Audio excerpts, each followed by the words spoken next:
por lo virtual. Como miembro de la Junta Directiva, lo primero que quiero hacer es daros la bienvenida a los que estáis al otro lado de la pantalla, muy particularmente los que vais a ayudarme en esta sesión, a Iván Carballido, director de Comunicación Financiera de Román y Asociados, y a Ricardo Gómez Díaz, director de Comunicación y Relaciones Institucionales de SAGE, compañía de tecnología. Y lo primero que tengo que hacer es daros una breve pincelada de housekeeping y de información sobre la vida asociativa de la Cámara de Comercio. Recordaros a los que estáis aquí y sois socios de la Cámara que tenéis ahora mismo abierto el periodo electoral. En la Cámara de Comercio británica estamos en periodo electoral. Vamos a celebrar una renovación de la Junta Directiva y esa Junta Directiva, que sabéis que somos 15 miembros que son elegidos por los socios y representan a todas las empresas del tejido asociativo y representamos los diferentes territorios, tanto el territorio centro como el de Cataluña como el de Andalucía. Lo primero que tengo que deciros es que ese periodo electoral que acaba el 23 de abril con unas votaciones online ya tiene más de 21 candidatos ahora mismo presentando su candidatura para ser elegidos como miembros de esa Junta Directiva. Esa Junta Directiva es la que tendrá el mandato de llevar la Cámara en la siguiente legislatura y cumplir con los objetivos de esta entidad. Lo que estamos haciendo ahora mismo, y entre las personas que tenemos conectadas está Eva Prada, la directora general de la Cámara, lo que estamos haciendo durante este periodo de confinamiento, este periodo tan atípico, es precisamente desarrollar una actividad virtual cada vez más intensa. Estamos celebrando 2 o 3 reuniones y webinars cada semana.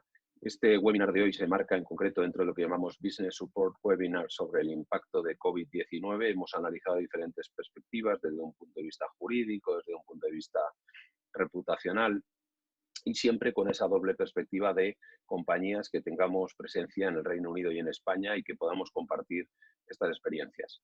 Lo primero que voy a pedirle es a mis otros compañeros, y yo mismo también lo haré, un titular de lo que va a ser su exposición en este webinar. ¿Cuál es la idea clave que cada uno vamos a querer trasladar? Y si os parece, me gustaría empezar pidiéndole a Ricardo Gómez que le quiten el silenciado del micrófono y que nos diga en un minuto qué es lo que realmente vas a intentar trasladarnos en la sesión de hoy. Ricardo, gracias.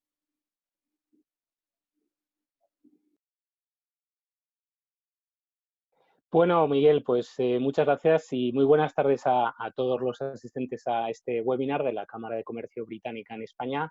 En un minuto, como me pedías, Miguel, fundamentalmente lo que voy a intentar exponer dentro de unos minutos, dentro de un rato, en este webinar es cuál es la política de comunicación que nosotros desde SAGE estamos llevando a cabo en España y en Portugal, en la responsabilidad que tenemos para Iberia, y que fundamentalmente se centra en 3 cosas, ¿no? Uno, por supuesto, como todas las empresas, los empleados, los colaboradores de la compañía han sido y siguen siendo y serán en las siguientes fases de esta crisis, Miguel, el centro de atención fundamental. La comunicación interna está pesando más que nunca en el conjunto de la comunicación corporativa de la compañía. Lo segundo es tener muy claro siempre y también en situaciones de crisis cuáles son o cuál es el espacio, el territorio de nuestra marca, el territorio de la reputación de SAGE, que está centrado, como sabéis, en las pequeñas y medianas empresas de nuestro país y en la tecnología. Como creo que todo el mundo conoce, están siendo las más afectadas sin duda por esta situación. Son las empresas que tienen más dificultad, sobre todo las más pequeñas, para teletrabajar. Ese es nuestro ámbito de actuación y a nivel externo no hemos querido ni vamos a perder el foco. Y lo tercero es anticiparnos, Miguel, como idea general. Lo que estamos haciendo ya en este momento, cuando estamos en una fase probablemente media de esta crisis, es anticiparnos y ver qué vamos a hacer en los próximos meses, qué vamos a hacer en las próximas semanas. Vamos a saber dentro de poco exactamente cuándo se va a ir desescalando esta situación, pero ya estamos pensando en las fases 3, 4 y probablemente 5 de esta crisis en los próximos meses.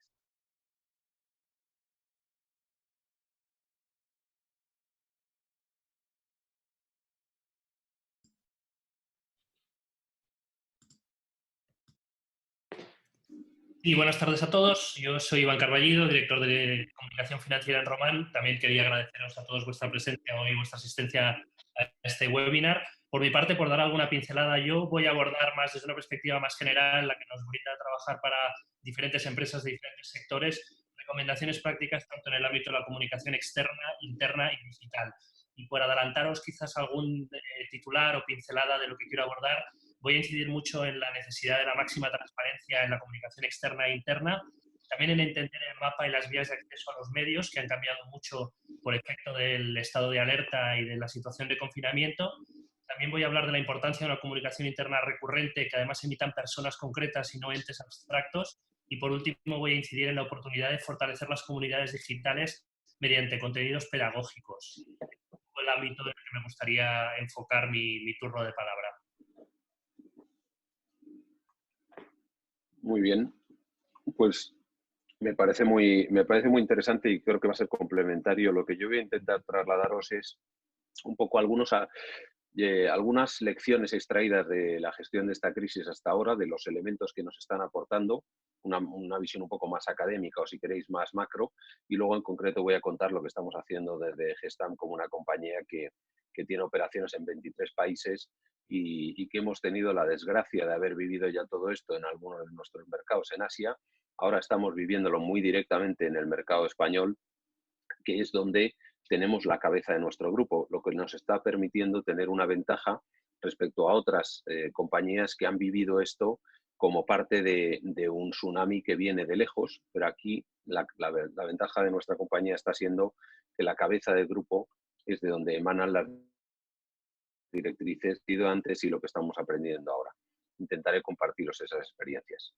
Si os parece, lo primero que vamos a hacer entonces, después de haberos dado este housekeeping advice de las elecciones, yo os voy a compartir una pequeña presentación, porque me parece que a lo mejor luego sirve para poder refrescar algunas de esas ideas. Le voy a pedir a la cámara que nos la proyecte y yo lo que voy a hacer es voy a quitarme la cámara para no chupar tanto ancho de banda y os voy contando. Lo que yo intento trasladar es que en estos momentos de crisis en los que nos encontramos ahora mismo y en general en las crisis, lo que nosotros vamos a encontrarnos siempre es el momento de la verdad. Y el momento de la verdad muy particularmente para los que nos dedicamos a la gestión de las personas o a la gestión de la reputación. En este caso concreto, la gestión de la comunicación es de la que me voy a hablar. Si lo primero que os voy a contar es que esta crisis yo entiendo que tiene varias dimensiones. Yo no sé si hemos pasado ya la diapositiva porque a mí se me ha quedado congelada, pero esta crisis para mí tiene varias claves que vamos aprendiendo que tienen que ver con el entorno educativo, tienen que ver también con el entorno psicológico y tienen que ver con el entorno geopolítico. Además de ello, es una crisis eminentemente que tiene que ver, sobre todo lo fue en su fase asiática, con la cadena de suministro. Está cuestionando el modelo industrial y el modelo de producción de todo el mundo desarrollado, un modelo muy basado en una fabricación low cost que estaba eminentemente centralizada en China. Cuando China ha vivido un parón, nos hemos dado cuenta de que todo nuestro sistema quedaba absolutamente cuestionado. Y la segunda derivada de eso es una derivada financiera también, en la que lo que vemos es una enorme presión sobre las compañías para poder hacer frente a su día a día cuando la actividad económica en general en el conjunto del mundo está muy afectada. Si pasamos a la siguiente, vamos a hablar en concreto de algunos de esos aprendizajes o lecciones que yo he sacado en claro desde que empezó esta crisis. En primer lugar, hay unas claves que yo considero de carácter psicológico.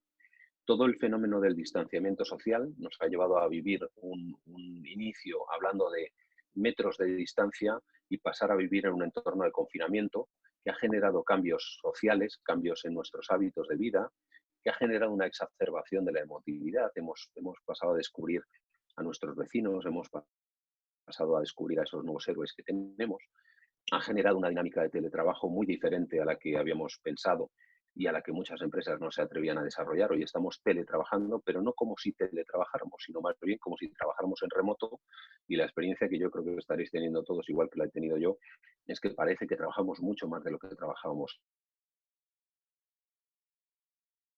Lo que estamos viviendo es un cierto duelo, es una fase por la que vamos a pasar como cuando pasamos por una mala noticia, de una situación de negación, de ira, de negociación y de depresión vamos a tener que ir pasando esas fases. Ahora estamos probablemente ya pasada la fase de la negación, estamos en la fase de la ira y empezamos a entrar en una fase de depresión, pero todavía hay mucha ira. Estamos buscando culpables de por qué ha pasado todo esto. Y en general lo que estamos haciendo es aplazando esos sentimientos de duelo y en el camino deberíamos ir desarrollando factores de resiliencia y de aprendizaje. En clave de comunicación, en segunda derivada, tenemos claramente un lenguaje que se está centrando en la creación de un enemigo común, el virus. Eso nos lleva a una iconografía, a unos lenguajes, vemos militares en escena, vemos al ejército, estamos en esa dinámica bélica en la que parece que realmente el enemigo común contra el que todos cerramos filas, y esto en clave de comunicación política es muy importante, es el COVID-19. Se ha generado un tsunami informativo, claramente, en el cual hay un exceso de ruido, mucho de ello no es ni siquiera un ruido constructivo, y lo que estamos viendo es un auge de los medios legacy, los medios más tradicionales, los medios más creíbles son los que están acaparando el mayor número de público frente a un ruido que muchas veces genera incertidumbre y muchas veces lo utilizamos casi como una evasión mental, que es todo lo que nos llega a través fundamentalmente de WhatsApp. La comunicación interna se ha convertido en la más importante, pero con la dificultad de que hoy los canales están diseminados y los individuos están normalmente recluidos cada uno en su casa. La televisión está cambiando también, se ha convertido en el medio rey, en la parrilla de cómo nos informamos cada uno, pero de una televisión muy diferente, una televisión donde hacemos una televisión low cost, con conexiones en directo vía Skype, en la que los presentadores están prácticamente actuando como gustos parlantes, y en general todo eso nos está llevando a que el control de la agenda informativa está llevándonos a que sean los propios, en muchos casos el propio gobierno el que está llenando ese vacío de información, y claramente ha salido como un driver fundamental el ancho de banda y la capacidad de conectividad. Sin eso, hoy no se podría estar haciendo la vida que hacemos, no se podría estar viviendo los medios como los vivimos, no se podría estar trabajando como trabajamos. En una clave geopolítica y sin entrar en demasiadas profundidades, lo que estamos viendo es un cambio de cómo esto pasó de ser una crisis china a ser una crisis realmente mundial, en la que algunos líderes del mundo que han mostrado un cierto escepticismo están acabando por convencerse a golpe de enfermedad en algunos casos, como es el caso del propio Boris Johnson. Estamos también cediendo en algunos derechos que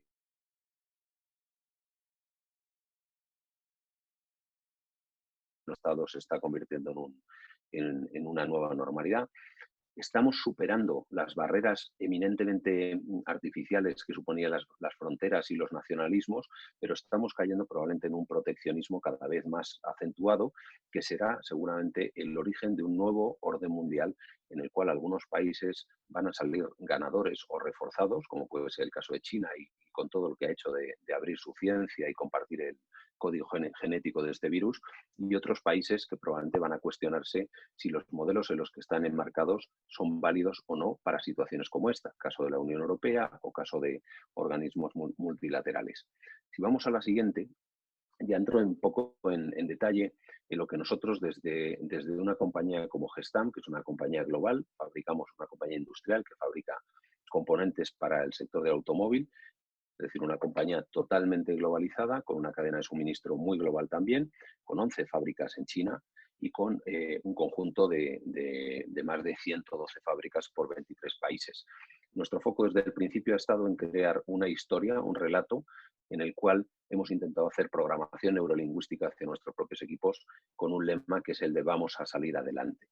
Eso lo hemos traducido en un entorno interno. El 80% de nuestras actividades han tenido el foco en lo interno para intentar transmitir primero todo lo que tiene que ver con procedimientos y prevención de riesgos hacia nuestros públicos, y luego cómo comunicamos con esos públicos en una sucesión de canales que normalmente están a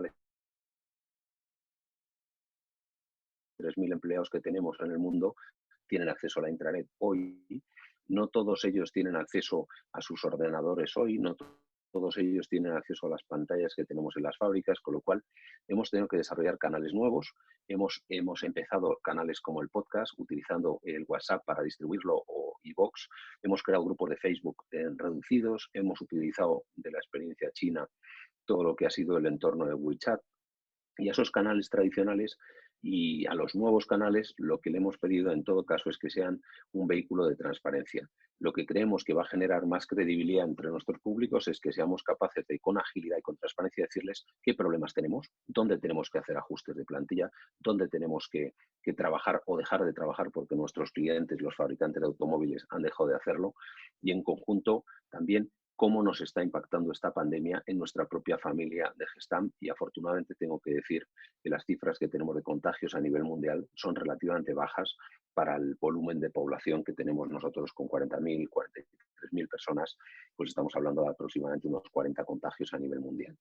Si os parece, la siguiente slide resume un poco más algunas de las cosas que hemos estado haciendo. Desde campañas de comunicación interna que empezamos apoyando a nuestros equipos en Asia, apoyando a que esos equipos en Asia se sintieran realmente arropados por toda la comunidad de Gestamp en todo el mundo, pero luego esos canales de comunicación los hemos tenido que trasladar al resto de las audiencias. Y ahí hemos utilizado canales online eminentemente que están soportados en web, es decir, no están soportados solo en nuestros servidores internos, porque muchas veces el riesgo es que esos servidores internos se pueden colapsar. Estamos también confiando y abriéndonos a plataformas nuevas como LinkedIn, donde tenemos una comunidad de más de 100.000 personas a las que había que dar un contenido nuevo. Hemos utilizado muchísimo el WhatsApp y estamos haciendo cada vez más campañas push SMS, en la cual mandamos también comunicaciones ad hoc a los diferentes públicos.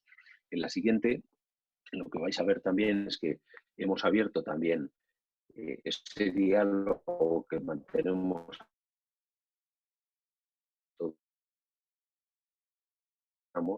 pues nos ha identificado muy pronto como alguien para quien esta crisis tenía unos componentes muy particulares, porque una de nuestras 11 plantas en China está específicamente ubicada en Wuhan. Es decir, hemos vivido en el mero epicentro de esta crisis desde que empezó allá por el mes de diciembre y mediados de enero. Y nosotros hemos estado desde el minuto 1 viviendo eso en propia carne, con lo cual lo que hemos hecho es trasladar esa experiencia hacia todos los demás mercados donde operamos, en muchos casos anticipándonos a lo que sus propios gobernantes estaban siendo capaces de ver como problema. Y lo que hemos hecho también en cuanto a relaciones institucionales ha sido intentar enfocar toda nuestra potencia de fuego a que se convierta esta crisis no en un freno, sino en aceite para que la maquinaria económica no se paralice totalmente y no se gripe. Es decir, hemos volcado todo nuestro esfuerzo de lobby junto con las asociaciones en las que participamos en intentar que el sistema inyecte liquidez al mercado económico, intentar que se puedan dar fórmulas de flexibilidad laboral con la máxima garantía, y un modelo ha sido el caso español con los expedientes de regulación temporal de empleo, que claramente han sido una manera de proteger el empleo pensando en el día después y no en el día de hoy solamente. Y en tercer lugar, desarrollando buenas prácticas que pongamos en común con la Administración, muy basadas en lo que ya hemos vivido en China en términos de cómo poder hacer compatible la seguridad de las personas con la capacidad de seguir produciendo. Y por último, yo creo que ya me queda nada más que una o ninguna slide, en la siguiente. Lo que hemos hecho también es, en paralelo, intentar canalizar ese ansia, esas ganas de ayudar que toda nuestra comunidad de 43.000 personas en 23 países tenía. Entonces hemos generado hackatones internos en los cuales nuestra gente de ingeniería, de I+D, en muchas plantas, pues ha hecho ofertas y propuestas. Ahí veis algunas de ellas. Por ejemplo, ahí tenéis algunas de las toneladas de material sanitario que estamos importando desde China directamente, arriba a la izquierda. Abajo, en microdonaciones que estamos haciendo, pues por ejemplo, esas son donaciones que hemos hecho a IFEMA, en las que estamos dando power banks o estamos dando material de cuadernos, bolígrafos, material desechable para los albergues que se están construyendo. Hemos donado material electrónico para mantener unidas a las familias con los pacientes. Hemos desarrollado con nuestros ingenieros y nuestras plantas de fabricación de 3D pues las máscaras de protección, o hemos diseñado también mecanismos como ese que veis arriba a la derecha para abrir los pomos de las puertas sin tener que tocarlo. Todo eso está hecho en nuestras propias plantas, con nuestros propios recursos, y estamos intentando que eso pues, sea un movimiento más o menos canalizado, pero es verdad que ahora mismo, yo antes de empezar esta sesión, me enteraba de que estamos empezando a fabricar respiradores en una planta en West Virginia, o estamos fabricando respiradores también en Argentina, o vamos a fabricarlos a lo mejor también en Navarra. Es decir, este es un movimiento colectivo muy desagregado, muy espontáneo, en el cual lo que estamos intentando hacer desde el área de comunicación y relaciones institucionales es canalizar esa energía para que las ayudas lleguen a buen puerto. Yo lo dejo ahí, con lo cual ahora, si os parece, vamos a pasar a escuchar a Ricardo para que nos cuente la experiencia de lo que están haciendo en SAGE.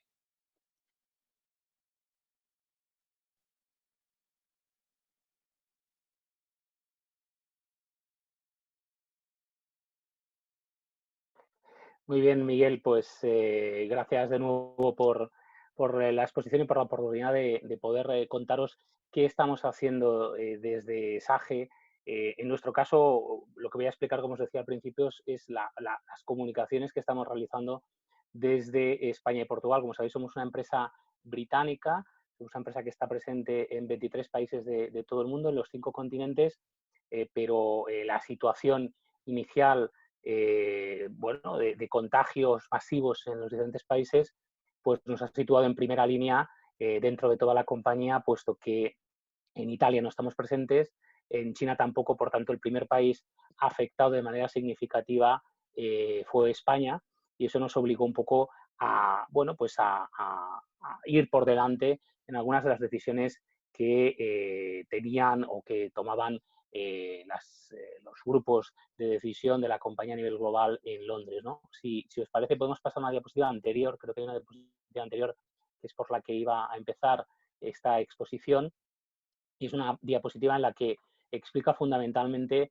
estos son datos de Reputation Institute que dio a conocer hace solo una semana, cuáles son las emociones más relevantes en estos momentos que está despertando el coronavirus a nivel global, ¿no? En la sociedad en su conjunto, ¿no? Ahí tenéis la preocupación que pesa pues, un 59%, junto con la desconfianza, que también es un 59%, son las dos emociones más importantes a las que estamos teniendo que hacer frente todas las organizaciones y, por supuesto, los gobiernos, las empresas a nivel internacional y nacional, y luego el miedo y la tristeza, que representan o pesan un 50%. Es decir, que el entorno, obviamente, como todos sabemos, es un entorno difícil, la comunicación va de emociones, y lo que hemos intentado desde el primer momento en SAGE es tener claro que teníamos que tomar decisiones, en el caso de España y luego de Portugal, que iban por delante de lo que se decidía o lo que se estaba viendo, mejor dicho, desde global. Eso nos ha permitido bueno, pues, sentar una parte importante de las buenas prácticas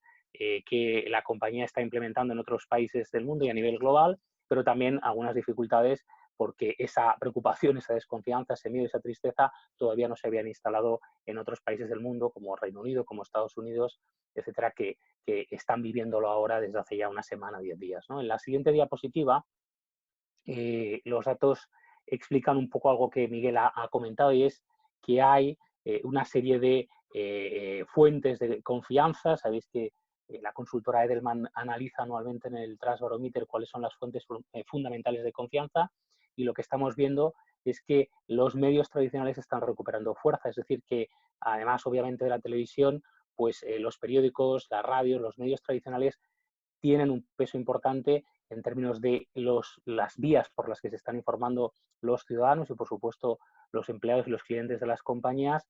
En términos de credibilidad, la televisión está en primer lugar frente a situaciones previas a la crisis en la que, bueno, pues los expertos o los familiares o las personas allegadas o cercanas a los clientes o los empleados eran los más importantes, y los periódicos, radios, decía antes, los medios tradicionales también están en primera posición. Eso nos ha obligado, desde nuestro punto de vista, desde nuestra política de comunicación, a centrarnos no en la televisión. Somos una empresa B2B que tiene, bueno, pues como sabéis, su foco, os lo decía antes, en las pymes, pero sí en las publicaciones especializadas que dice ahí en la columna de la izquierda, y, por supuesto, en los periódicos y en la radio. Nuestro consejero delegado, Luis Pardo, está interviniendo en diferentes radios de toda España, porque, bueno, pues al principio, hace 3 semanas, lanzamos una encuesta a 1.050 pymes en nuestro país y, como sabéis, hay una demanda muy importante de información sobre qué es lo que les está pasando a las pymes en relación al teletrabajo, pero os lo apunto ahora y os lo cuento en las siguientes diapos. Pasamos a la siguiente.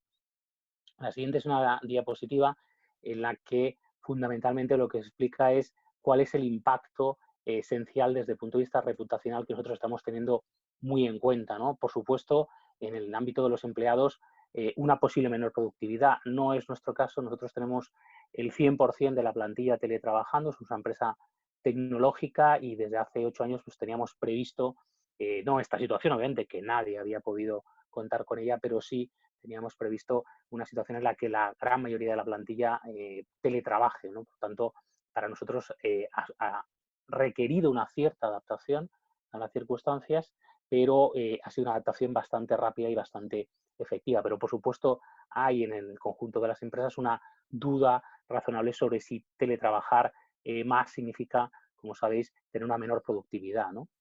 Nosotros en el estudio que lanzamos en las pequeñas y medianas empresas de España lo que veíamos es que la gran mayoría de las pymes lo que piensa es que no poder teletrabajar de manera integral, es decir, no solo poder hacer como estamos haciendo nosotros ahora, un webinar y conectarnos a través de una plataforma como Zoom, sino no poder tener acceso a todo el software de gestión de la contabilidad, de la facturación, de las finanzas, de la logística, de los recursos humanos de la empresa. Efectivamente, eso es lo que tiene un impacto muy importante, obviamente, en su productividad. Al final, bueno, pues las empresas pequeñas y medianas, las pymes, representan, como sabéis, en torno a un 63% conjunto del PIB, un 70% del empleo y un 99% del total de empresas que hay en nuestro país, ¿no?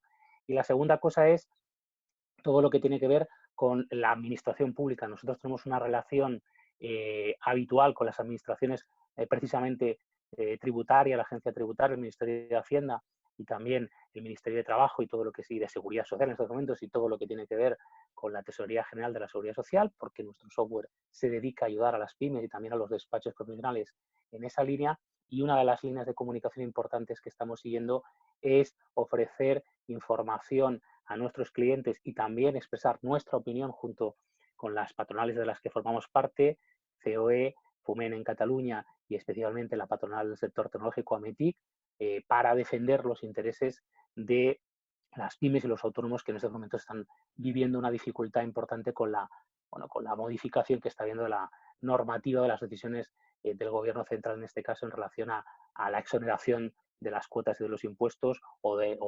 los créditos o los avales del ICO para los diferentes sectores fundamentalmente afectados por esta crisis, ¿no? En la siguiente diapositiva, lo que básicamente os presento es una idea que a mi juicio es fundamental en esta crisis, Miguel, que algo decías en tu introducción. No hay que ser oportunista y sí que hay que ser oportuno, ¿no?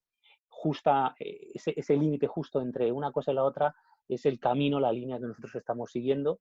Lo decía antes, con el objetivo de no aparecer ante la opinión pública y ante nuestros stakeholders como una compañía que está buscando algo que normalmente no hace. Nosotros regularmente, los que nos conocéis lo sabéis, opinamos sobre qué está haciendo la administración pública en relación a las pymes y los autónomos. Por tanto, es un territorio, lo decía al principio, de marca natural de SAGE.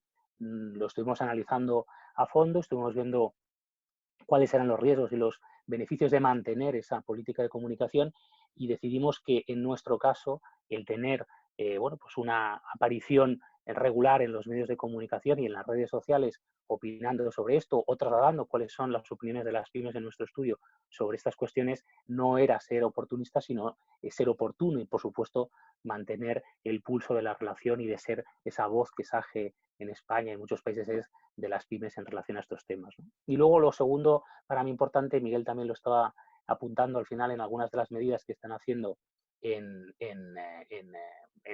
Gestam, es ser solidarios y ser auténticos. Nosotros tenemos una fundación que desde hace ya unos años, hace 4 años, está trabajando en el ámbito de la solidaridad en diferentes causas que tienen relación con la compañía, pero la más importante de ellas es todo lo que tiene que ver con la educación precisamente y en la formación de colectivos en riesgo de exclusión y con dificultades por desigualdad de oportunidades, especialmente y singularmente las mujeres en relación a lo que tiene que ver con la dificultad de acceder a estudios y a profesiones relacionadas con la tecnología, y lo que hemos hecho obviamente es migrar todas esas acciones que estábamos haciendo con muchas fundaciones y ONGs en España y en Portugal también a el ámbito virtual. Estamos haciendo las mismas formaciones, los mismos programas de capacitación de colectivos en riesgo de exclusión y a través también de plataformas educativas con las que colaboramos en el día a día para mostrar no solo que estamos ahí apoyándolos siempre, sino que en este momento especialmente tiene más sentido que nunca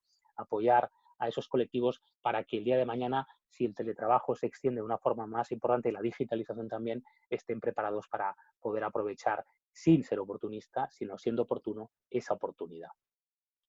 En la siguiente diapositiva os cuento, bueno, es una gráfica que compartió Sonia, la CEO de PrideCom, a la que le agradezco que nos lo pasase, porque explica cuáles son las fases en la comunicación interna, pero nos vale para la comunicación externa igual, la estamos utilizando en SAGE, y os lo decía al principio, era el tercer punto que le apuntaba a Miguel en el minuto de introducción, cuáles son las diferentes fases por las que estamos pasando en estos momentos. Si veis el gráfico, que es un poquito de lejos, estamos en la fase valle, entre la fase 2 y 3. La primera fase es una fase muy de información, que es lo que hicimos en SAGE la primera y la segunda semana de marzo, una fase en la que estuvimos manteniendo el pulso informativo con todos nuestros grupos de interés, empleados, os decía antes, clientes, partners. Tenemos una comunicación muy habitual con nuestro canal, tenemos una parte importante de venta indirecta en España, con un montón también de pymes que forman parte de nuestro ecosistema tecnológico. En la segunda hemos estado y estamos en la tercera trabajando mucho en todo lo que tiene que ver con la comunicación y con ese acompañamiento. Estamos, como muchas compañías, trabajando en el acompañamiento con todos nuestros stakeholders a la hora de transmitirles cuáles son las políticas y las decisiones y las diferentes formas de teletrabajar de la manera más productiva, pero también de la manera más saludable posible. Hay muchas cuestiones relacionadas con la conexión digital en el hogar, pero también con el compartir el espacio con los familiares, con los niños que están teleestudiando, o, por supuesto, con todo el tema de la ergonomía, en lo que nosotros estamos trabajando muy intensamente. Hemos creado, ahora lo veréis, un site interno específico y un chatbot. Hemos lanzado esta semana el primer chatbot, el primer asistente virtual interno que hay en España, una gran compañía, en el que se está volcando toda la información referida al coronavirus para los empleados de SAGE. Y estamos ya trabajando, y os lo decía antes, en las fases 4 y 5. Las fases 4 y 5 son las fases de reconocimiento y de engagement, es decir, la vuelta a qué va a pasar cuando volvamos a teletrabajar muchos, si vamos a teletrabajar todos, si van a teletrabajar algunos departamentos más que otros, me refiero en este caso, por supuesto, a SAGE internamente, y qué va a pasar con las personas que vayan progresivamente, según las decisiones de las autoridades sanitarias del gobierno central, a trabajar a las oficinas, qué medidas de distanciamiento va a haber, cómo se va a volver a vivir esa experiencia física real de la oficina después de esta crisis, ¿no? Todo va a cambiar, muchas cosas van a cambiar sin duda, y esto también, ¿no? Si me dejáis en 2 minutos, os explico en cada fase que hemos hecho. En la siguiente diapositiva contamos en esa primera fase de hacer y hacemos lo correcto, que es además uno de los, es el principal valor corporativo de SAGE, y es justo lo que hay que hacer al principio. Os decía que hemos mantenido un pulso informativo muy importante. Nuestro consejero delegado, Luis Pardo, ha estado muy activo en las redes sociales externas y también internas y en la intranet, que es lo que veis a la derecha, contándole en sus perfiles, en LinkedIn también, con un artículo contando cuáles eran las medidas. Esto es justo la semana después de la tercera semana de marzo del decreto de estado de alarma, y decía que lo que estaba es contando el conjunto de medidas para todos los grupos de interés, empezando por supuesto por los empleados, que la compañía ya estaba poniendo, lo hemos puesto en marcha desde el principio. Lo que veis a la izquierda es el canal interno de televisión, que es Spain Sage TV, en directo, en el que lo que hacemos es acercar a todos los empleados semanalmente. Hoy mismo hemos tenido a las 3:30 de la tarde un Spain Sage TV con el propio Luis, y acercamos la realidad de los diferentes departamentos entrevistando a los directivos de la compañía, ¿no?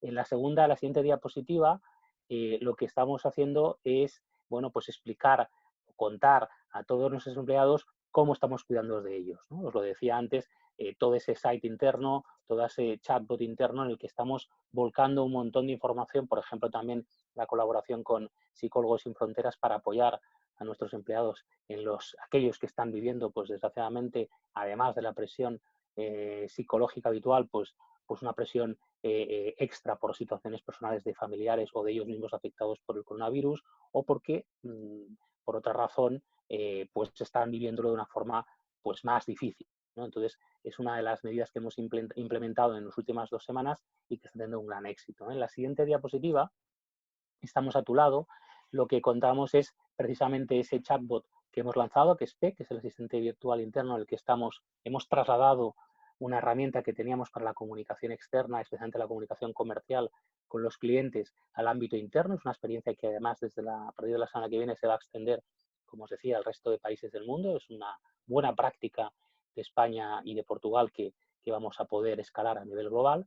Y además hemos creado una línea de comunicación que es Always On, en una encuesta regular, permanente, en la que estamos constantemente recibiendo la escucha tanto la escucha de todas las peticiones y todas las pues, decisiones o medidas que los empleados están pidiendo, solicitando, además de las que hemos puesto ya en práctica y que vamos implementando a medida que nos las solicitan y que consideramos obviamente que son adecuadas, ¿no?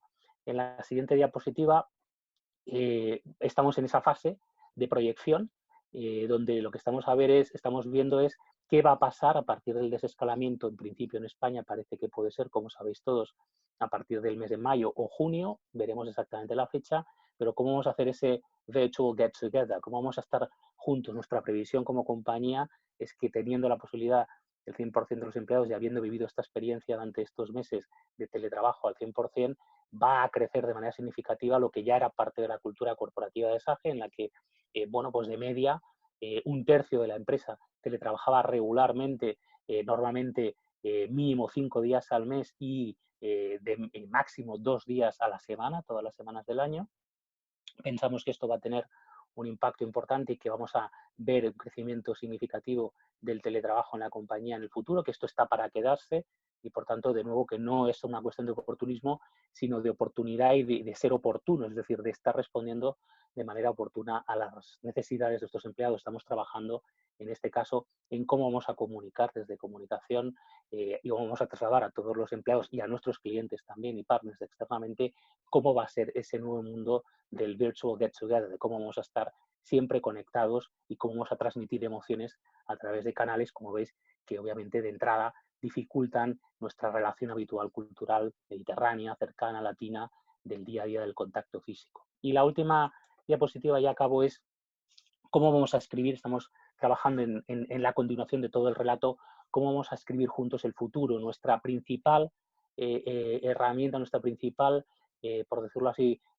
base o territorio de marca que os decía antes, nuestro punto esencial es el nunca estar solo.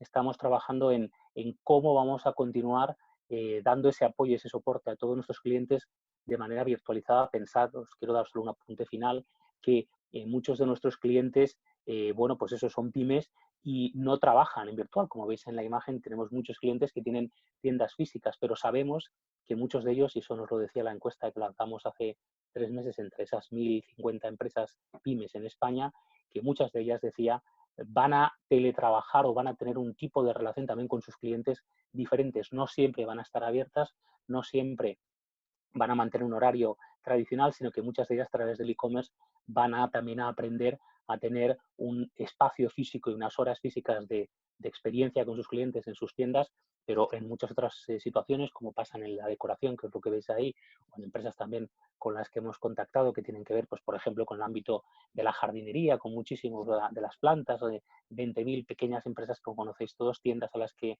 acudís habitualmente, que van a ir utilizando el e-commerce en el futuro, ¿no? Nosotros estamos ya trabajando en cómo vamos a dar ese acompañamiento constante a los empleados, pero también a los clientes en esa nueva situación de teletrabajo y de comercio electrónico mucho más habitual.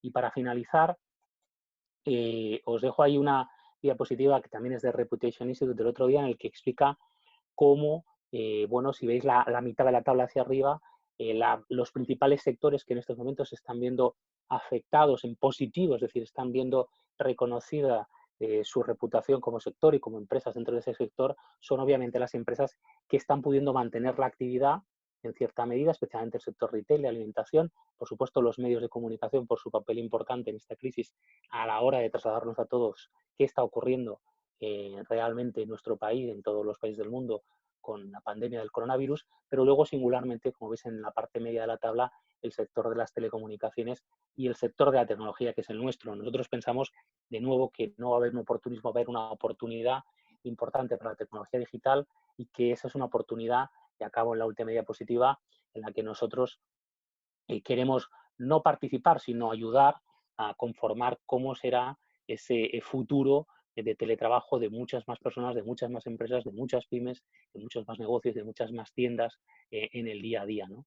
Ese es un poco, Miguel, el esquema de trabajo y las cosas que estamos haciendo en este momento desde SAGE para apoyar a nuestros stakeholders, que es, como sabéis, el centro de la acción de cualquier departamento de comunicación.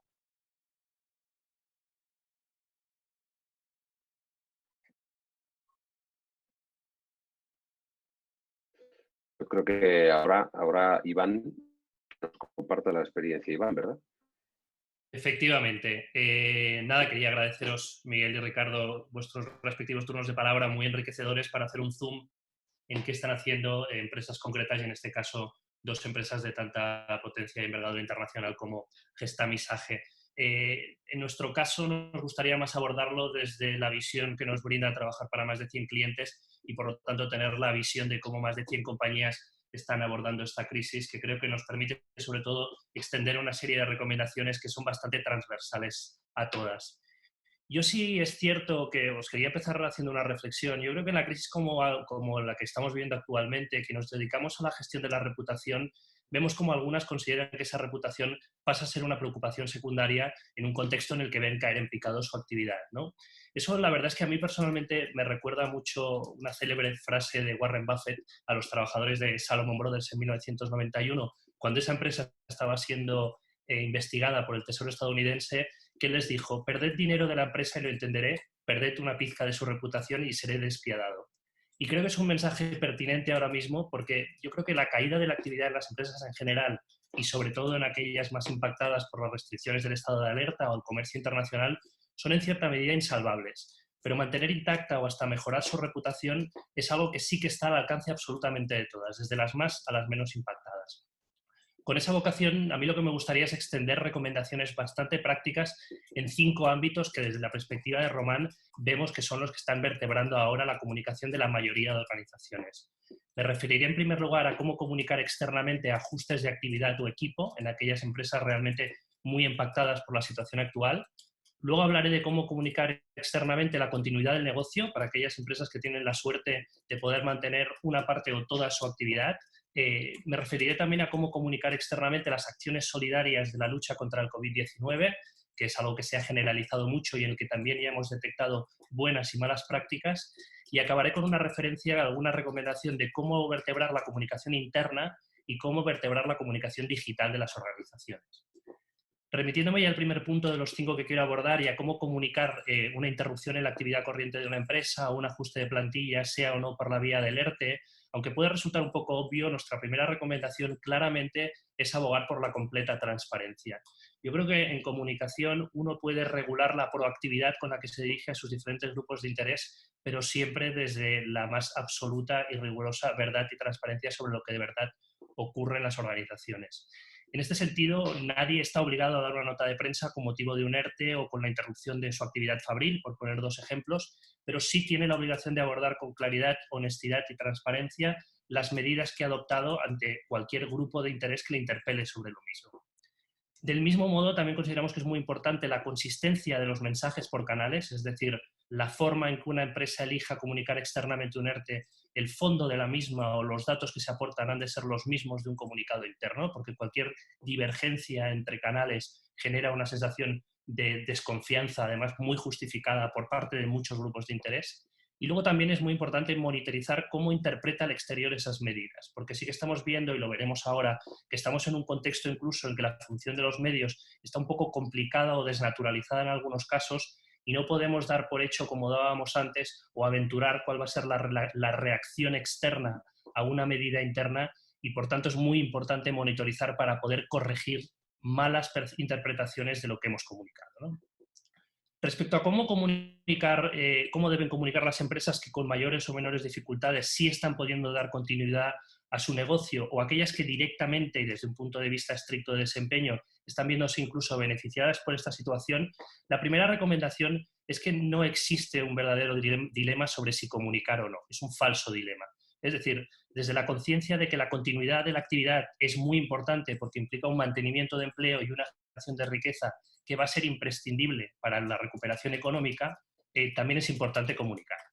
Dicho esto, la comunicación de la continuidad del negocio en el contexto actual sí se tiene que hacer modulando el tono, el perfil y la frecuencia con la que se comunica. Por poner un ejemplo, si una compañía que tiene la suerte de poder continuar operando las próximas 2 semanas, que a los efectos van a ser de continuidad más o menos de la situación actual, tienen que comunicar 3 hitos, no sé, un fichaje de un ejecutivo, un acuerdo estratégico, un gran contrato.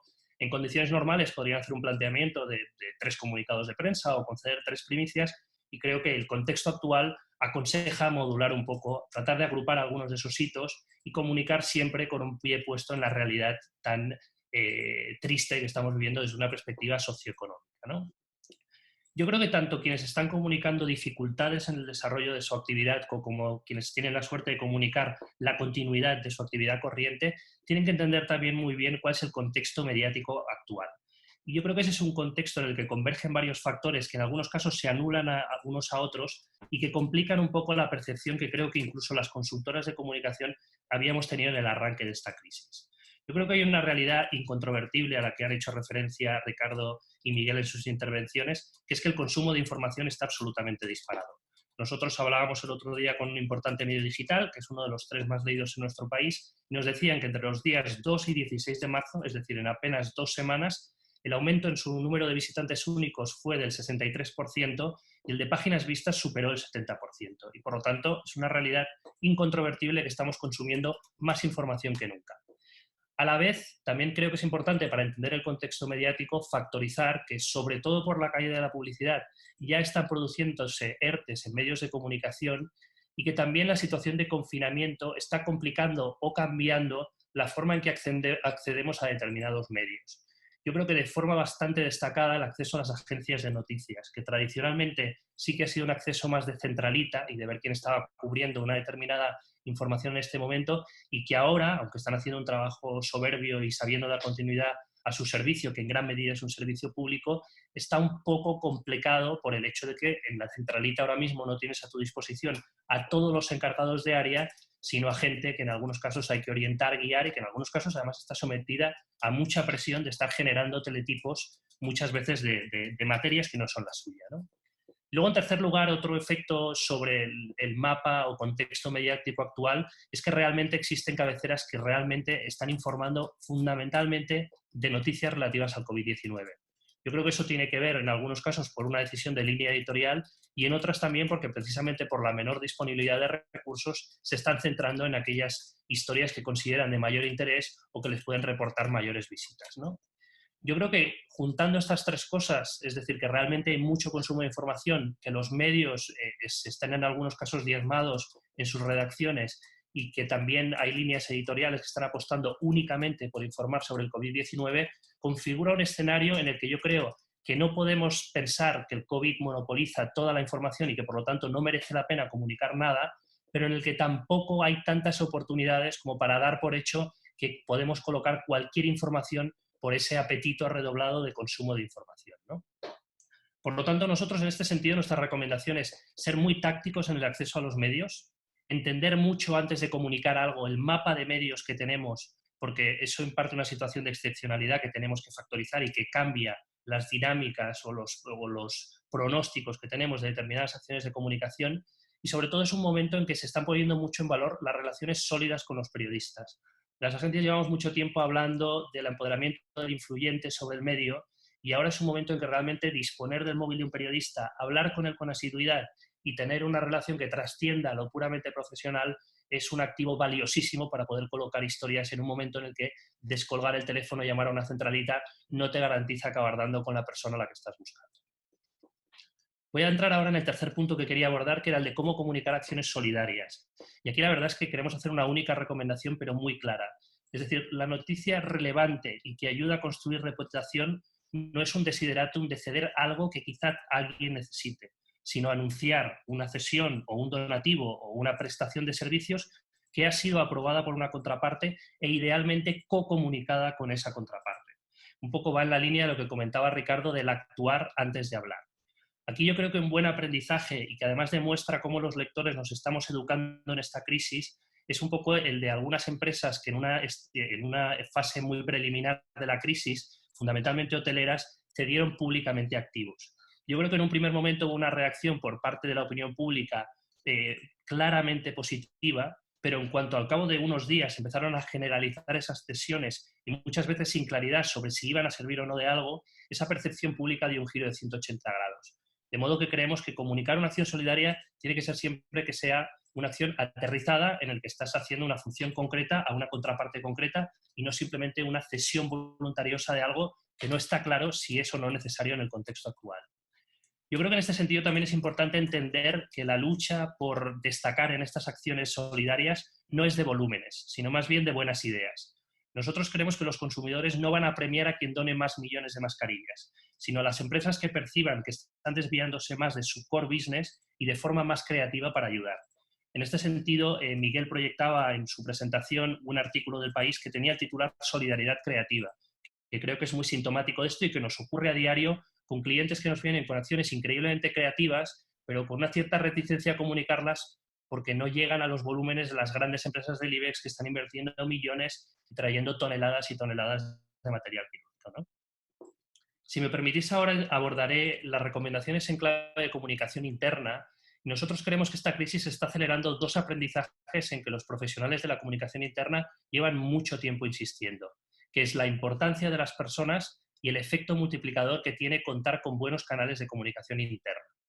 En el primer caso, ahora mismo una empresa sin buenos comunicadores internos, entendidos como líderes empáticos que se dirijan con naturalidad y con soltura a su plantilla, tienen un hándicap a la hora de motivar plantillas que en el mejor de los casos están teletrabajando, pero en el peor están sujetas a un ERTE y viviendo con mucha ansiedad esta situación en sus casas, ¿no?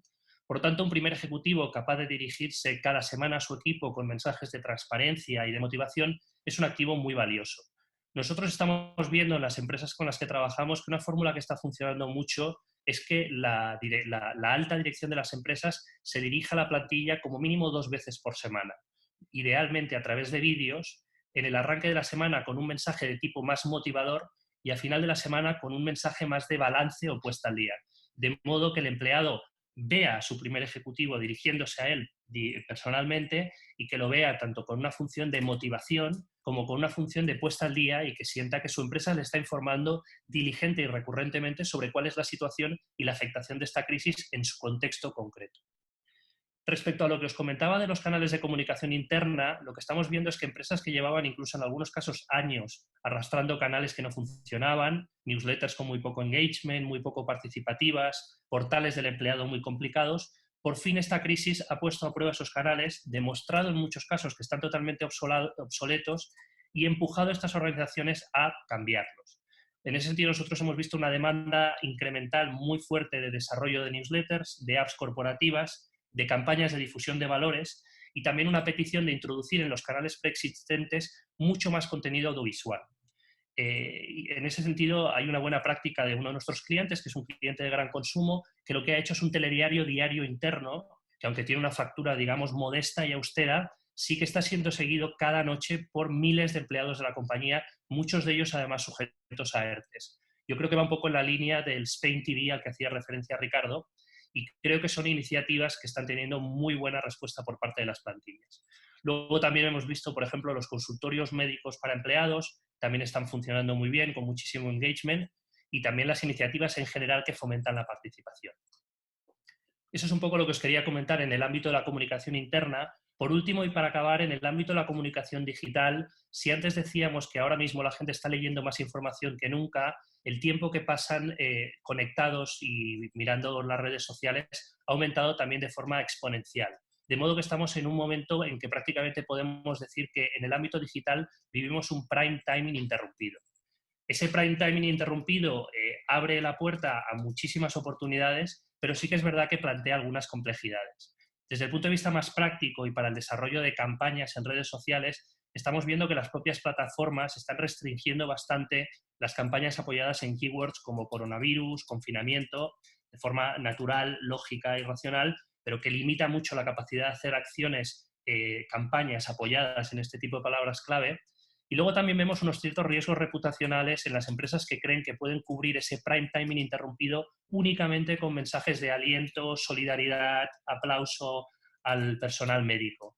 En esta pinza, digamos, entre no poder desarrollar una actividad de campañas normal, pero tampoco poder fiar toda la comunicación digital a los mensajes de aliento y aspiracionales, un punto intermedio y el contenido que está funcionando mejor en el caso de nuestros clientes son los contenidos pedagógicos. El webinar que estamos manteniendo ahora mismo es un buen ejemplo, pero también están funcionando muy bien, por ejemplo, en el caso de las compañías de cosméticos, los tutoriales sobre cómo utilizar sus productos.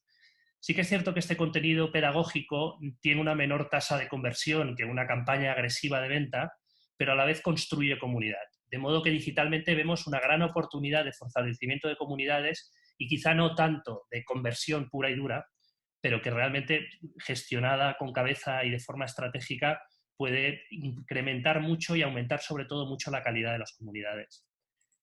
Punteados estos 5 ámbitos que quería abordar, que como habéis visto ha sido la comunicación externa de recortes en la actividad o la plantilla, comunicación externa de continuidad de negocio, comunicación externa de acciones solidarias o filantrópicas, comunicación interna y comunicación digital, yo doy por acabado mi bloque. Ahora preveíamos hacer un Q&A en que podáis formular vuestras preguntas. Creo que existen 2 vías para hacerlo. Podéis utilizar una funcionalidad que se llama levantar la mano, que tenéis en el cuadro donde aparecemos todos los participantes. En inglés aparece como raise hand. O podéis simplemente escribir en el chat alguna pregunta. Os ruego, por favor, indicando a quién se la dirigís o si es general a todos los ponentes para que las podamos ir abordando Miguel, Ricardo y yo.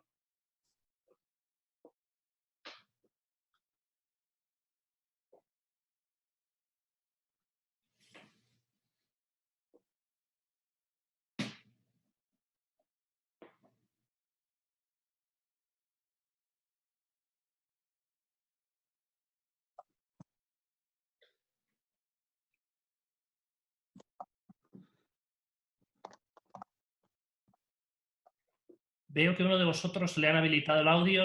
Entiendo que es porque va a formular una pregunta.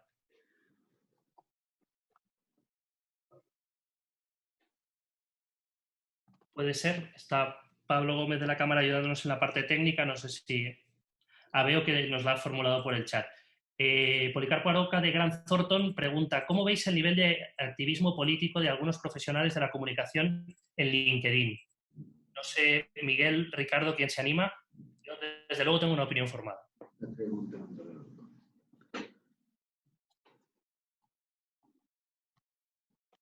Ricardo. Sobre los profesionales, perdona que no he oído la pregunta bien, sobre los profesionales de la comunicación, sobre la política en LinkedIn. El activismo político que están demostrando en LinkedIn algunos profesionales de la comunicación, incluso en algunos directores de agencias de comunicación que se están posicionando políticamente. Sí. Algunos que, perdón, al final es que no te he oído bien, Iván. ¿Directores de agencias de comunicación o directores de comunicación de empresas? Bueno, yo personalmente soy poco partidario, ¿no? De que los directores de comunicación, incluso a nivel interno, antes os presentaba lo del Spain Sage TV, tengamos en general ningún tipo de protagonismo más allá de lo que es el dentro de nuestro mundo, ¿no? Como es esta buena parte de la gente que está en este webinar, del mundo de la comunicación, de las marcas, del mundo a veces del marketing, de la reputación. Yo, Iván, soy poco partidario de ello y por tanto con eso casi respondo a la pregunta indirectamente. Yo no creo que quien debe tener ese activismo, si es que se considera, y en qué nivel y con qué tono, son los CEO y son los directivos, primeros ejecutivos de las compañías, no los profesionales de la comunicación, entendidos no como periodistas, ¿no? Entiendo que los periodistas u opinadores que viven de, bueno, pues de los medios, de las tertulias, eso lo hacen regularmente. Insisto, yo creo que alguien, o nadie, mejor dicho, debe salir de su territorio habitual por esta situación. Es un poco lo que tú comentabas también, Iván, de todo lo que tiene que ver con hacer acciones sociales que normalmente tu compañía no hace, o intentar demostrar que estás muy cerca de los sanitarios y de los médicos, que, hombre, yo creo que todo el mundo entiende que todas las empresas y todas las personas lo estamos, pero que no tiene nada que ver ni con tu negocio ni con tu actividad. Es un poco, en general, el mismo comentario sobre las actividades o las políticas de responsabilidad corporativa, ¿no? Creo que no es bueno y creo que quien debe de hacerlo en todo caso, si lo tiene que hacer y con el tono adecuado, en nuestro caso lo hace, es el consejero delegado, ¿no? Yo creo, por añadir, de ira, que creo que es exactamente la que estamos atravesando, y creo que uno tiene que saber gestionar esa ira en su ámbito prácticamente privado. Total. Que si aireamos esa ira, además, pues directores de agencias de comunicación o directores de comunicación, desde luego no están haciendo amigos en la administración. O sea que me parece tácticamente muy contraproducente y personalmente muy torpe. No sé, Miguel, si tú quieres añadir algo a este respecto o queda... Yo creo que sencillamente es que la gestión de la crisis no es el momento de hacer gestión política. Total. Y Ay, no se oye. será el momento de la asunción de responsabilidades llegará después. Totalmente de acuerdo. Yo también, Marta Tejedor nos pregunta, en este caso me dice, mira, pregunta cómo vemos la comunicación y la reputación de las compañías después del COVID y cuáles van a ser los cambios más significativos.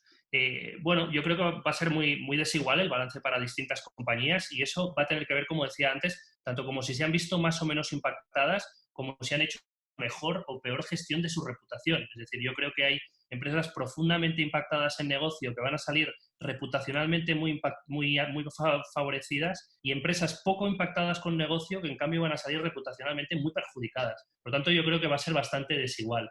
Sí que es cierto que yo creo que la función de comunicación va a cambiar mucho.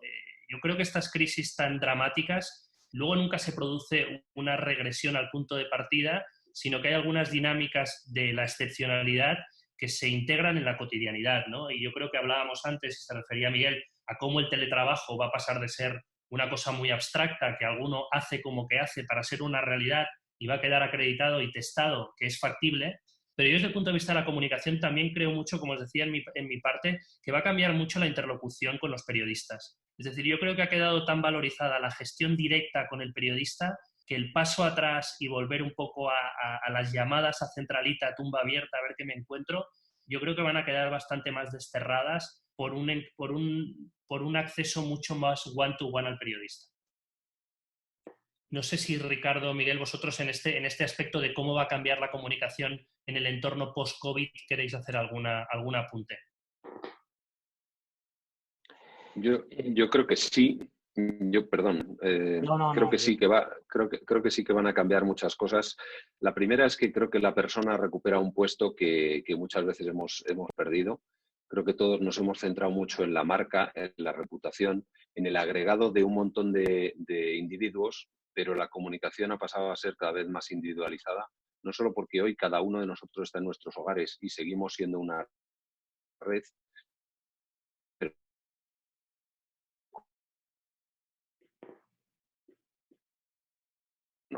a intentar, lo que decía Iván también, llamar a centralita e intentar llegar a todos. Y ahora mismo eso está individualizándose. La tecnología nos...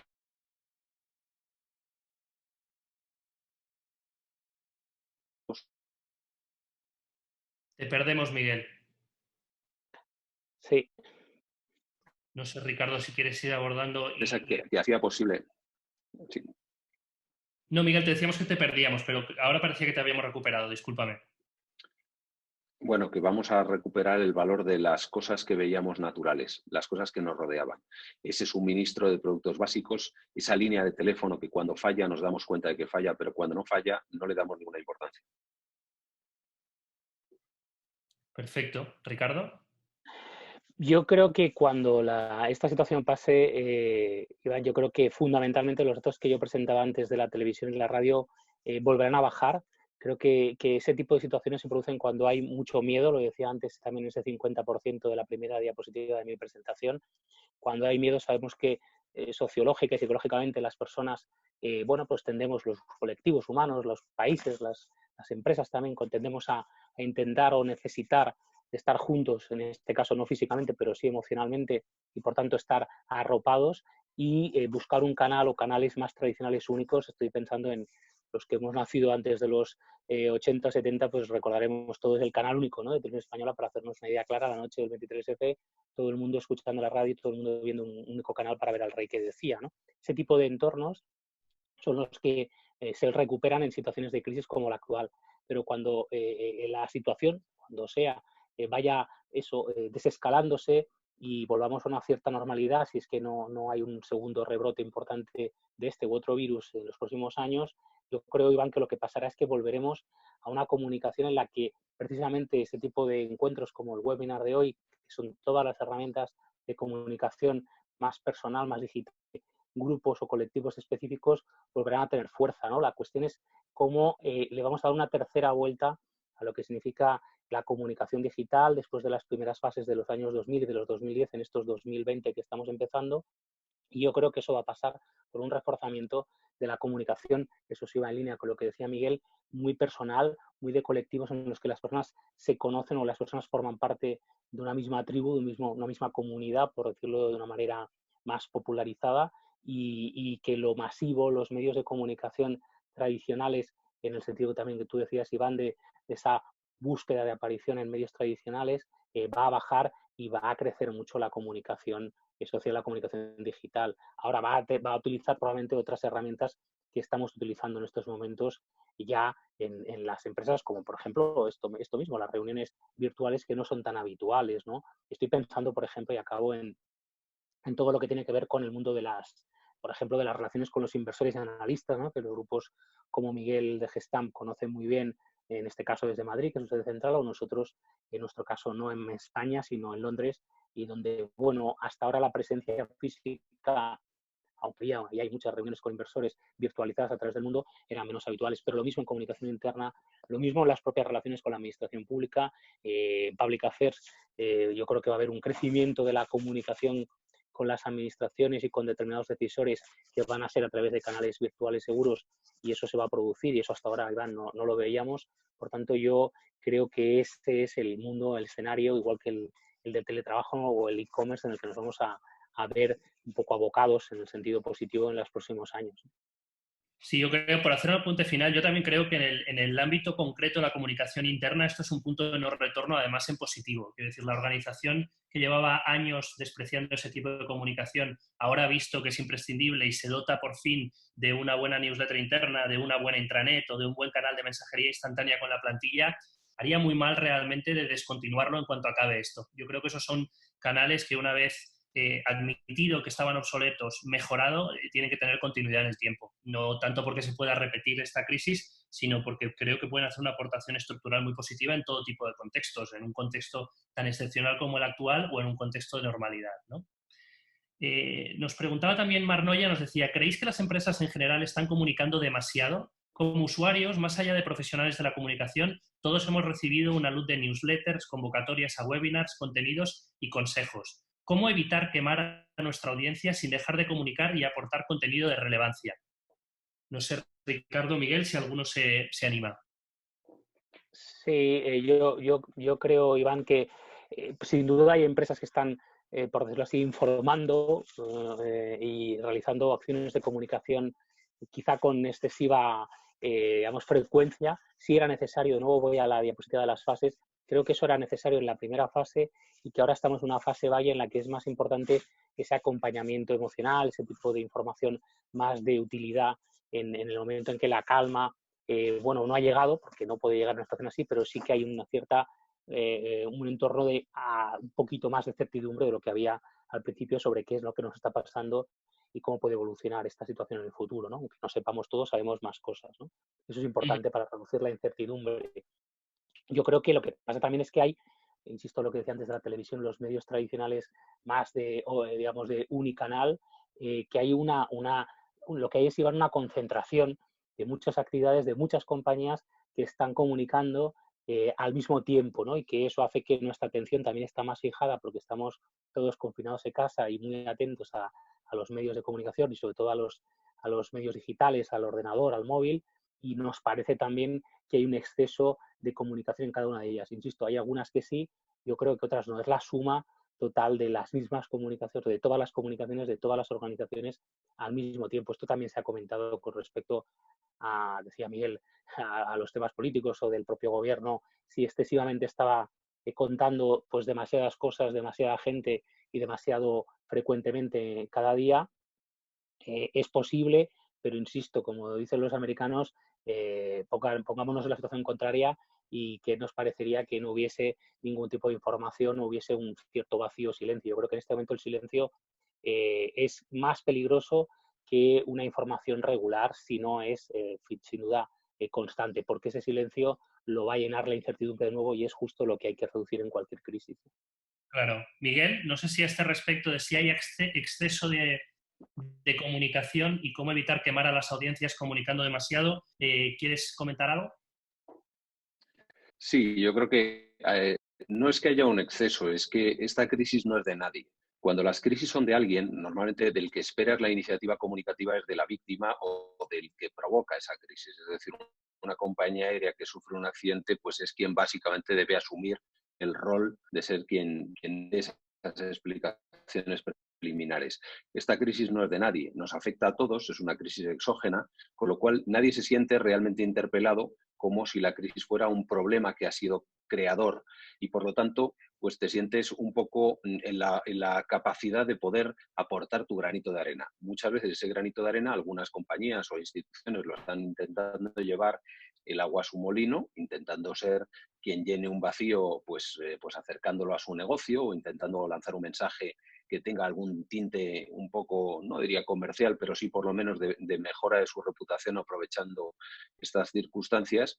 Y por eso todo el mundo que siente que esta no es una crisis en la que realmente se siente interpelado porque es un provocador de la crisis, pues se siente legítimo para hablar. Si eso lo combinas con la agenda setting, lo que en fenómenos de comunicación se llama la fijación de la agenda, el que todos los medios tienen hoy el 100% de su tiempo dedicado a COVID-19, pues tienen que rellenar aquel espacio que normalmente otras secciones habrían llenado, lo tienen que llenar con COVID-19, con lo cual hay mucho más hueco por el que hablar de COVID-19. Y en tercer lugar, a eso le une el fenómeno de concentración de la audiencia forzosa, todos a estar concentrados en nuestras pantallas todo el día y nuestros móviles, con lo cual esa avalancha de información encuentra gente al otro lado, con lo cual se retroalimenta. El día que abran las calles y podamos volver a salir, probablemente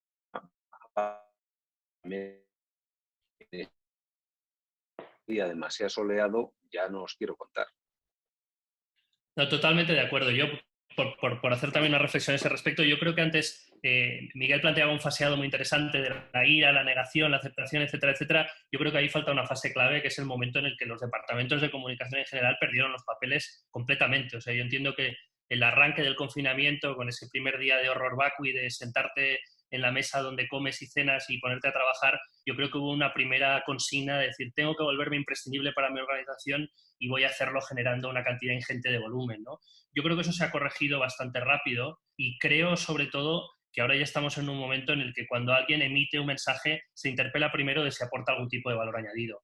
Yo vuelvo un poco a lo que decíamos, ¿no? En comunicación digital alguien no puede plantearse seriamente estar cada día haciendo tweets aspiracionales de ánimo y qué bien los sanitarios y héroes sin capa, porque sabe que esto no tiene recorrido y que puede generar ese daño en el acceso a determinados grupos de interés. Por lo tanto, yo creo que eso se está autorregulando rápido y mucho aprendizaje en esta crisis que estamos viendo cómo lo implementamos en tiempo real y que creo que ahora ya las empresas en general están regulando mucho más los volúmenes y guiando la elección de qué comunican con el criterio de aporta o no valor añadido a quien se lo voy a enviar, ¿no? Tenemos otra pregunta de Eva Prada que nos pregunta si las empresas estáis trabajando en planes de contingencia en comunicación para la vuelta al trabajo, es decir, planes de contingencia para el día después, para el día del regreso al trabajo. Ahí no sé, Ricardo, Miguel, vosotros que habláis desde la experiencia concreta de dos organizaciones, si podéis comentarnos algo. Sí, nosotros, Miguel. Bueno, no, perdón, sí. Es que Ya, yo aprovecho, yo hablo a ver si se me oye y cuando me doy cuenta de que sí, a veces es tarde. Nosotros estamos trabajando para el día después desde que empezamos en el día antes en China. Entonces, ahora mismo, en estas semanas, se están abriendo totalmente ciudades como Wuhan, que han estado totalmente algo así como 70, 80 días de manera continuada. Entonces, sí estamos preparándonos, pero el problema es que no va a haber un día después solo, va a haber un día en el que empezamos a sentir que ya no es lo mismo que el día de ayer, pero no es exactamente igual que antes de ayer. Es decir, no vamos a volver a trabajar igual que trabajábamos, por ejemplo, en una instalación manufacturera como la nuestra, no es lo mismo trabajar como trabajábamos antes de COVID que como vamos a trabajar después de COVID, porque probablemente habrá elementos nuevos, mascarillas, guantes, separaciones, distancias de socialización diferentes, cantinas que tendrán que usarse de otras maneras. Nosotros hemos tenido que estar haciendo turnos diferentes para que la gente comiera en China en diferentes turnos, porque comían uno por mesa, cuando normalmente en una cantina está previsto que todo el mundo, que cabe cuando todo el mundo se sienta, cada uno en su sitio, pero no uno en cada mesa. Entonces, todo eso va a cambiar y eso va a ser un día después que no es exactamente el día después solo, sino que es a partir del día después empezamos otra manera de hacer cosas. Y eso nos va a llevar a todos a pensar que hay que aprender a hacer algunas otras cosas y habrá que aprender a relacionarse con públicos con los que antes hablábamos cara a cara y habrá que empezar a hablar a otros públicos que antes decíamos no puedes teletrabajar y hoy se está demostrando que sí. Entonces sí que creo que va a haber un antes y un después, pero sí estamos haciendo planes en nuestro caso concreto porque nosotros vamos a tener que hacer compatible la prevención de la salud con el seguir fabricando. Y fabricar no es fácil hacerlo teletrabajando cada uno en su casa. Nosotros lo que fabricamos se fabrica en plantas. Hay que enseñar a esa gente que con las suficientes medidas de control y con el entrenamiento adecuado de esa gente y con los medios técnicos que le vamos a poder suministrar, va a poder trabajar con una cierta seguridad dentro de un entorno que ya es exactamente igual al que tenía antes.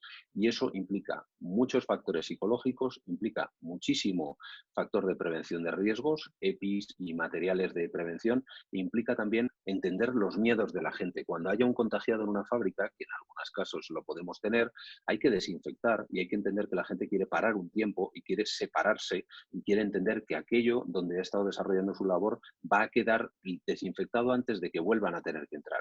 Y todo eso habrá que hacerlo compatible con unos ritmos de producción que necesariamente, como estamos viviendo en China, lo que necesitan es acelerarse, porque precisamente este parón que hemos vivido durante aproximadamente 3 semanas en nuestra actividad productiva en todo el mundo, habrá que intentar recuperarlo porque si no el coste de la emergencia sanitaria será uno, pero el coste económico de la emergencia social y económica que venga después a lo mejor es más inasumible todavía el coste que ya es enorme en vidas humanas.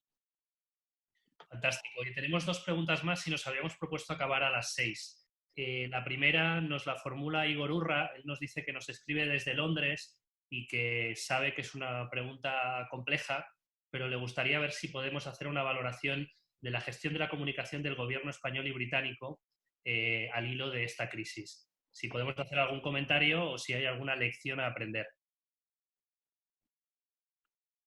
Yo sí me lanzo. Yo me lanzo.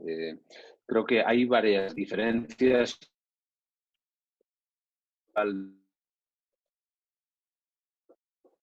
La comunicación. Miguel, te perdemos de nuevo ahora. Más. ¿Me perdéis otra vez? Bueno, ahora bien, pues una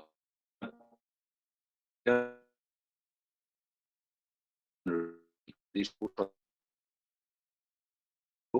por Miguel, seguimos sin escucharte. siendo una declarativa. Pues arranca tú, Ricardo. Bueno, Ricardo, luego tratamos de recuperar. No, aquí no vale, ¿no? La respuesta no comment. Vale, yo si no, yo me lanzo también, quiero decir, yo estoy como Miguel, estoy en boxes. No, yo solo 2 cosas.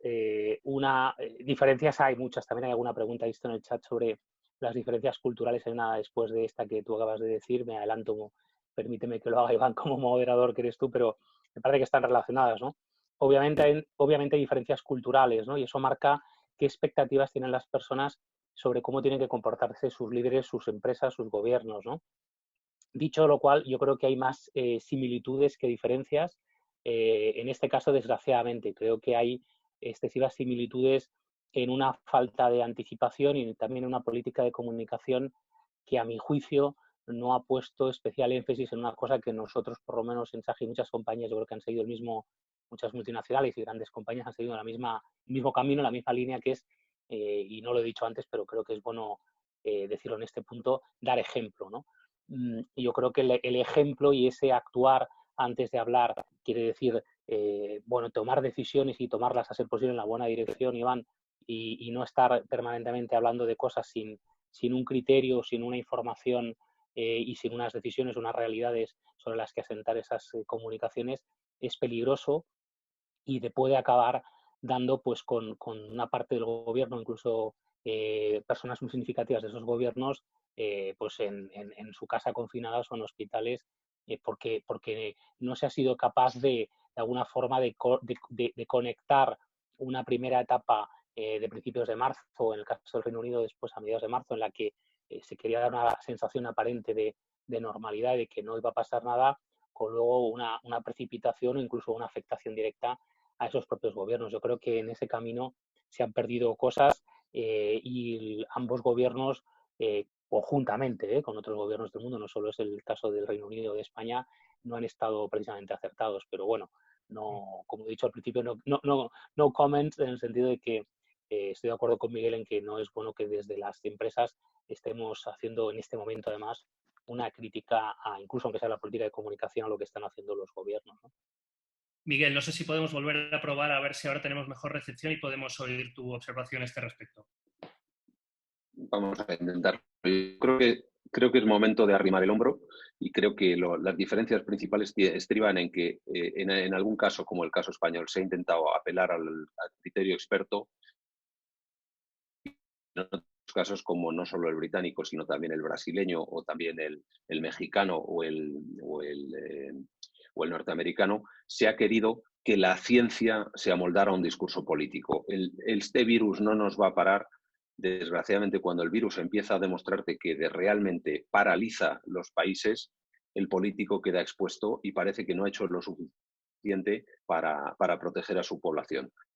De manera que yo creo que esas son las principales diferencias. Un enfoque más racionalista en un primer momento basado en la ciencia, en el caso español, que cuando la ciencia nos lleva a tomar decisiones que tienes que convencer a la gente de que son precisas, tiene un componente emocional importantísimo y entonces pasa.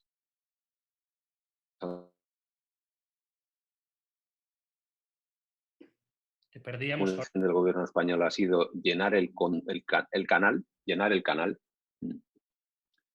La estrategia española ha sido llenar el canal y la estrategia británica ha sido...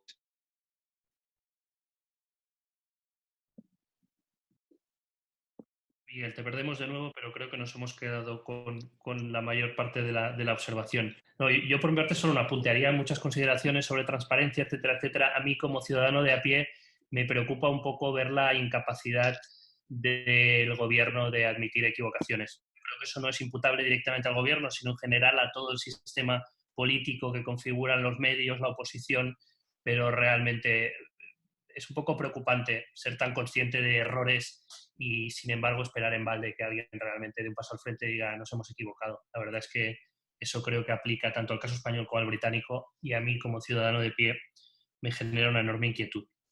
Tenemos 3 minutos y una última pregunta. Antonio Revuelta pregunta que realmente la gestión de las crisis al final es una gestión cultural y que por lo tanto no deberían gestionarse de la misma forma en distintos países como podrían ser Italia, Francia, Reino Unido o como hemos visto en el caso de Holanda. Él nos preguntaba que como responsables de empresas multinacionales, si sois conscientes de esas diferencias en cómo abordar esta crisis en las diferentes demarcaciones y si hay un intento por vuestra parte de homogeneizar el mensaje que lanzáis a los diferentes públicos de vuestras diferentes demarcaciones. Yo creo que el mensaje, en mi experiencia en este último mes en la relación con, sobre todo el Reino Unido, pero otros países también de la compañía, que compartimos 2 veces a la semana, qué está pasando en cada país, los directores de comunicación de las regiones del mundo, y en el caso de España y Portugal, que es lo que está, Iván, bajo mi competencia, los mensajes de fondo no son diferentes.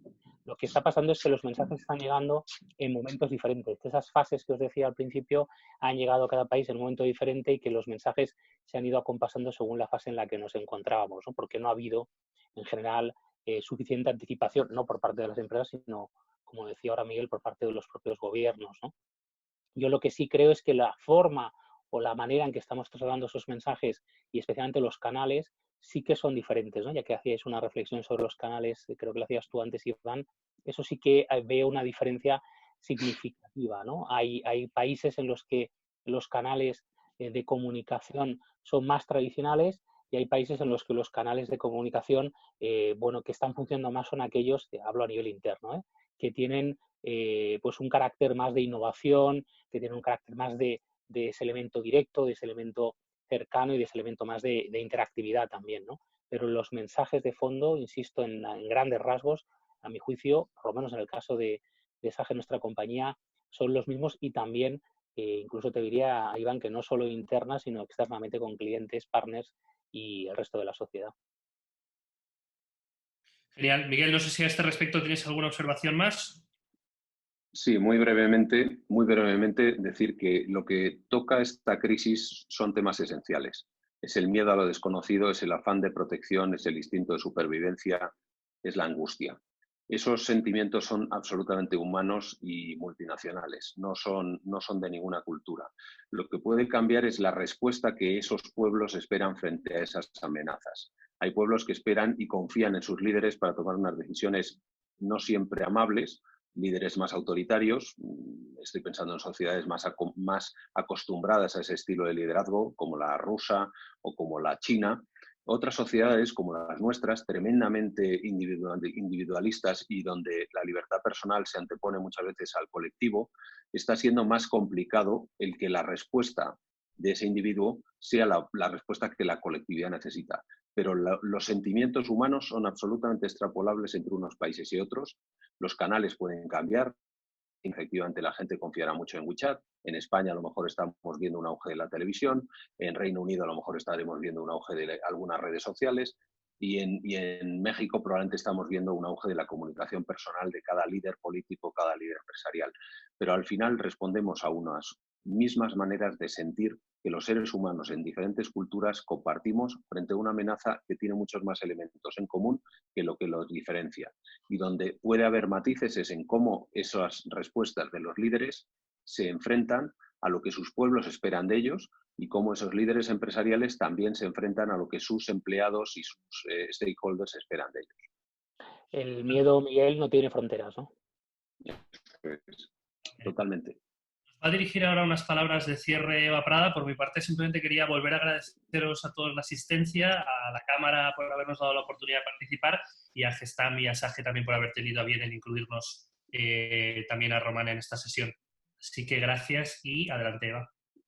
Buenas tardes. Para los que no me conocéis, soy Eva Prada, la directora general de la Cámara de Comercio Británica.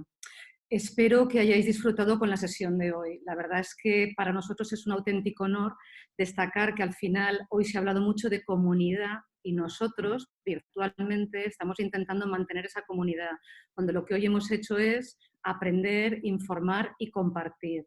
Y doy las gracias porque todos en la gestión de la crisis, bien sea la comunicación o bien sea el negocio, estamos actuando muy rápido. Y una de las cosas que os queremos facilitar y continuar haciéndolo es que en muy poquitos días hemos podido tirar de profesionales de grandes empresas y con gran experiencia para ir contando diferentes aspectos. Así que lo primero es agradecer a los 3 comunicadores de hoy, que los de comunicación nunca dejáis indiferentes, y he disfrutado muchísimo esta sesión.